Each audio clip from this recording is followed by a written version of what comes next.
शताब्दी पुस्तक माला। आइए गुरु तत्व का ध्यान करते हुए, गुरु चरणों का स्मरण करते हुए जन्म शताब्दी पुस्तक माला 25 का स्वाध्याय शुरू करें। एक गायत्री मंत्र गुरुदेव माता जी के चरण कमलों का ध्यान करते हुए। ओम भूर्भुवः स्वः तत्सवितुर्वरेण्यं भर्गो देवस्य धीमहि धियो यो नः प्रचोदयात्। पुस्तक का नाम आध्यात्मिक कायाकल्प का विधि विधान। तो यहाँ गुरुदेव कायाकल्प की बात कर रहे हैं, यानी संपूर्ण परिवर्तन की बात कर रहे हैं। कौन सा? Spiritual upliftment. जैसे गुरुदेव के शब्दों में पढ़ेंगे, उससे पहले माँ क्या कह रही है, जो हम हमेशा हर नई किताब के साथ पढ़ते हैं उसे दोहरा लेते हैं, उसे अच्छे से याद कर लेते हैं, अपनी आत्मा में बसा लेते हैं। यह पुस्तक, यह ऑडियो आदिशक्ति माँ गायत्री की कृपा से आपके पास आया है। इसे ध्यान से सुने, परिवार में सबको सुनाएं, मुख्य अंशों को नोट करें, उन्हें अपने आचरण में ढालें। ऑडियो को सुनकर किसी अन्य पात्र व्यक्ति को दे दें, ताकि ज्ञान का आलोक जन जन के जीवन को प्रकाशित करता चले, दीप से दीप जलता चले। आप इस ऑडियो को ज्यादा से ज्यादा लोगों तक बांटें। अगर आपके पास ये किताब है जन्म शताब्दी या कोई अच्छी किताब है तो उसको भी ज्यादा से ज्यादा लोगों तक बांटिए। जिस किताब ने आपके जीवन में परिवर्तन किया वो केवल आप तक नहीं रुकनी चाहिए। अब गुरुदेव क्या लिख रहे हैं? आध्यात्मिक कायाकल्प का विधि विधान। मित्रों, कल्प साधना के लिए आप सभी यहाँ शांति कुंज आए। कल्प आखिर है क्या, जिसके लिए हमने आपको यहाँ बुलाया? कल्प का अर्थ होता है परिवर्तन। आपको बदलने का हमारा मन है। यदि आप अभी तक दुखी जीवन जीते रहे हैं तो सुखी जीवन जिएं। आप बीमार जीवन जीते रहे हैं तो स्वस्थ जीवन जिएं। आप यदि गुत्थियों से उलझा हुआ जीवन जीते रहे हैं तो अब हंसता हंसाता जीवन जिएं। यदि घिनौना, कमजोर और उपेक्षित जीवन जीते रहे हैं तो अब ऐसा शानदार जीवन जिएं कि जिसको देख करके आपका जी भी बाग बाग हो जाए और जो कोई भी बाहर से इसे देखे उसका भी खुशी का ठिकाना न रहे। ऐसे ही आपके जीवन में कायाकल्प करने का हमारा मन था। आपने हमारे विचारों को पढ़ा होगा और उसी से प्रभावित होकर यहाँ आए। आइए अब विचार करें कि यह कैसे संभव होगा, इसके लिए क्या करना पड़ेगा। इन सारे प्रश्नों पर गंभीरता से हम और आप विचार करें। अगर ये किताब आप तक आई है तो एक तरह से एक संदेशा भी आया है कि गुरुदेव आपको बुला रहे हैं। कहाँ बुला रहे हैं? वो कह रहे हैं एक बार शांति कुंज आओ, शांति कुंज में थोड़ा समय बिताओ। अगर आप नहीं गए हैं तो भी कोई बात नहीं है, लेकिन इस स्वाध्याय के माध्यम से हम ये तो समझ सकते हैं कि परिवर्तन कौन सा परिवर्तन, किस तरह का परिवर्तन। एक ऐसा परिवर्तन जो पूरी पर्सनालिटी को बदल दे, एक ऐसा परिवर्तन जिससे जीवन की सारी समस्याएं हल हो जाएं, एक ऐसा परिवर्तन जो हमें प्रसन्न अनुभव कराए, लेकिन हमारे आसपास जो लोग भी आ रहे हैं वो भी हमारे एनर्जी से प्रसन्नता अनुभव करें। यानी हम उस ट्रांसफार्मर से कनेक्ट हो जाएं और उस ट्रांसफार्मर का करंट हमारे अंदर इस तरह बहने लगे कि वही करंट सबको प्राप्त हो।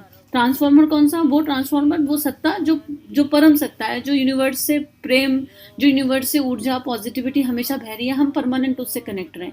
तो उसके लिए करना क्या पड़ेगा? एक शानदार जीवन की तरफ गुरुदेव हमें ले जाने की कोशिश कर रहे हैं, लेकिन उसके लिए हमें गंभीरता से प्रयास करना पड़ेगा और कुछ प्रश्नों पर विचार करना पड़ेगा। तो क्या लिख रहे गुरुदेव? आमतौर से कल्प साधना के बारे में यह भ्रम फैला हुआ है कि कल्प माने बूढ़े से जवान हो जाना, पर यह एक भ्रांति है। बूढ़े का जवान होना संभव नहीं, क्योंकि यह प्रकृति के नियमों के विरुद्ध है। प्रकृति के नियमों को कोई नहीं बदल सकता। सूर्य पूर्व से निकलता है और पश्चिम में डूबता है। ऐसा नहीं हो सकता कि सूर्य पश्चिम से निकले और पूर्व में डूबा करे। भगवान ने प्रकृति के नियमों को ऐसा बना दिया है कि वे अपने स्थान पर यथावत रहेंगे और जब से बने हैं तब से, और जब तक सृष्टि रहेगी तब तक बने रहेंगे। इसलिए बूढ़े आदमी का जवान होना नामुमकिन है। पुराणों में कथाएं तो हैं, पर मालूम नहीं कि वे कहाँ तक ठीक। आपने च्यवन ऋषि की बात सुनी होगी, जो बूढ़े थे और जवान हो गए। आपने राजा ययाति की कहानी भी सुनी होगी कि बेटे की जवानी को लेकर वह बूढ़े से जवान हो गए। लोगों ने कोशिश तो की, यूरोप में भी बहुत प्रयत्न हुए, वृद्धों को जवान बनाने के लिए सफलताएं नहीं मिली।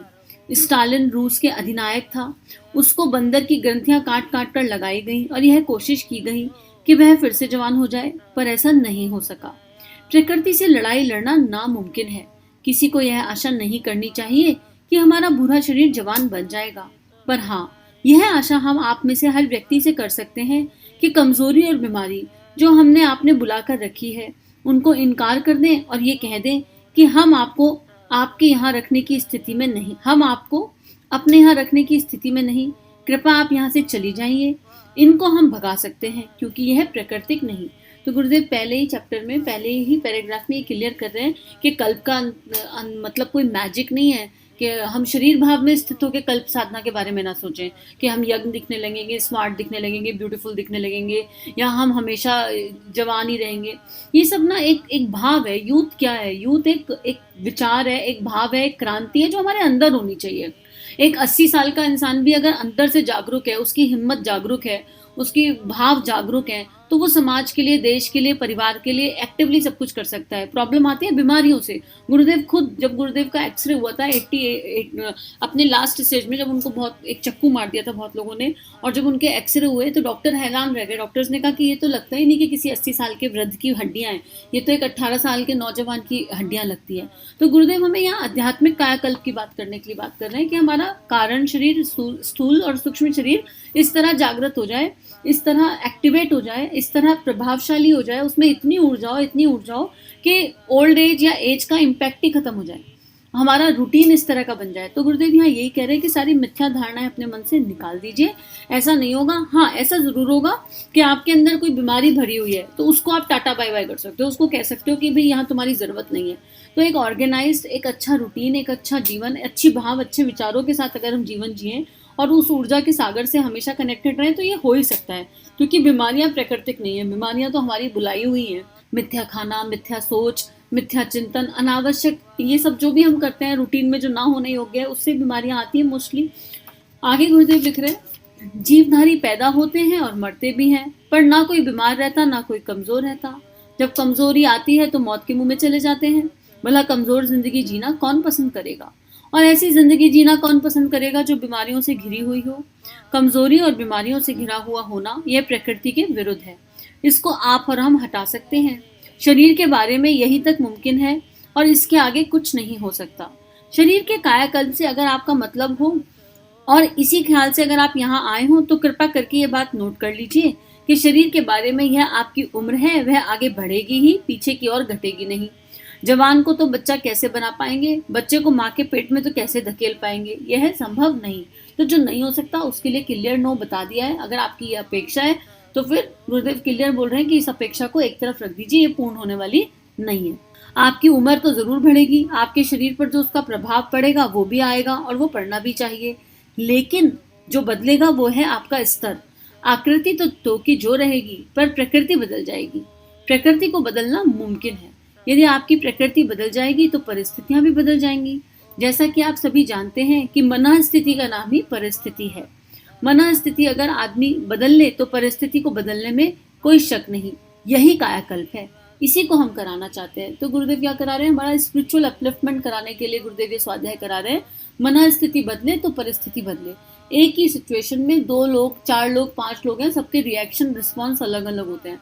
जिसकी मन स्थिति स्ट्रांग है, जिसका उस परम तत्व पर विश्वास है, जिसको अपने भीतर की छुपी शक्तियों पर का अनुभव जिसने किया है, उन पर विश्वास है, वो हर परिस्थिति में बाहर निकलकर हीरे के जैसे चमकते हुआ बाहर आ जाएगा। लेकिन जिसकी मन स्थिति कमजोर है या जिसको नेगेटिव चिंतन है या कोई भी XYZ रीजन है, वो बाहर नहीं आएगा। तो मन स्थिति बदलेगी तो परिस्थिति बदलेगी। तो गुरुदेव यहाँ प्रकृति को बदलने की बात कर रहे हैं कि आपकी प्रकृति मतलब हमारा गुण, कर्म, व्यवहार, हमारी सोच वो पॉजिटिव हो जाएगी। कैसे होगी? उसके लिए मेहनत करनी पड़ेगी। वो गुरुदेव बता रहे हैं कि आगे अपने भीतर कुछ परिवर्तन करना है, बाहर कुछ नहीं परिवर्तन होगा। और भीतर का परिवर्तन बाहर रिफ्लेक्ट होने लगेगा। जो हमारे अंतःकरण में वही हमारे व्यवहार में रिफ्लेक्ट होने लगता है। आपके भीतर वाला मादा यदि बदल जाए तो आपके बाहर वाला जरूर बदल जाएगा।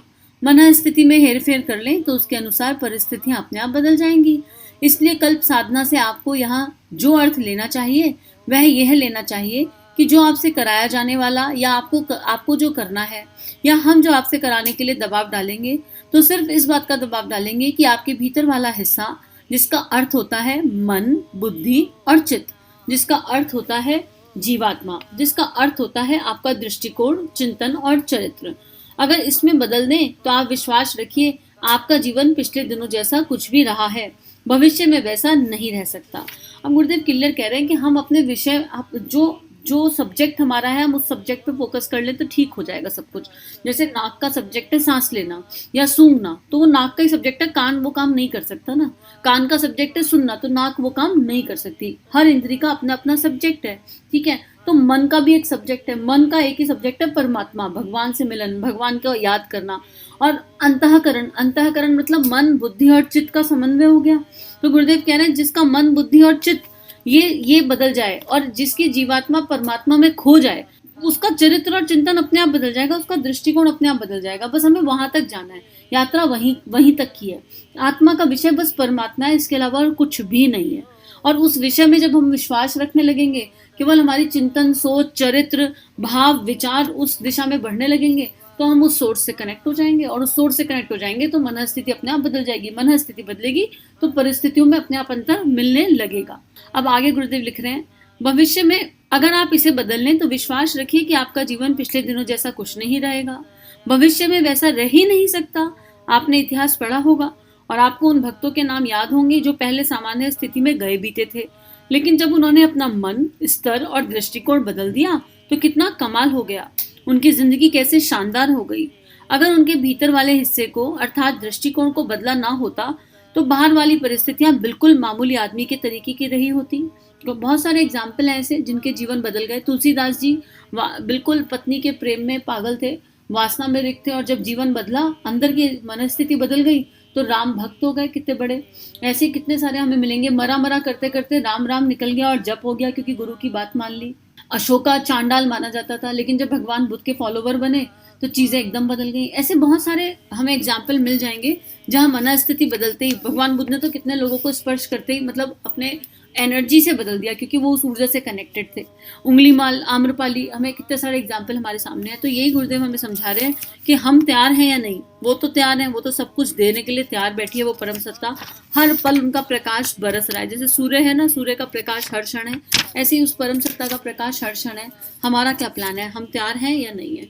तो आइए इसी प्रार्थना के साथ आगे बढ़ें कि जो कल्प साधना गुरुदेव हमसे करवाना चाहते हैं, जो हमारे भीतर परिवर्तन आवश्यक है, जो परमात्मा चाहता है, वो परिवर्तन इम्प्लीमेंट हो सके, इम्प्लीमेंट के स्तर पर आ सके। इसी के साथ आज का स्वाध्याय समाप्त करते हैं। हम सभी का जीवन गुरु शक्ति के सानिध्य में मंगलमय है। सभी को प्रणाम। हमारे YouTube चैनल को सब्सक्राइब कीजिए और बेल आइकन पर क्लिक कीजिए ताकि आने वाली सभी वीडियो की नोटिफिकेशन आपको मिलती रहे। आप सभी को बहुत बहुत थैंक यू।